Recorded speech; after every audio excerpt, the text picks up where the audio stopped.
Peristiwa bocah meninggal dipatuk ular itu berawal saat korban sedang tertidur. Secara tiba-tiba, ular kobra melintas dan langsung mendekati korban.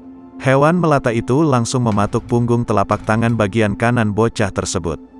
Bocah tersebut langsung tersadar dan melihat tangan terluka.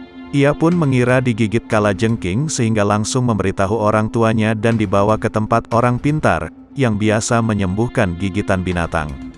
Orang pintar itu berada tidak jauh dari rumahnya kawasan Sungai Dua Kabupaten Musi Banyuasin. Namun, korban baru mengetahui bahwa dirinya tidak digigit kalajengking melainkan dipatuk ular.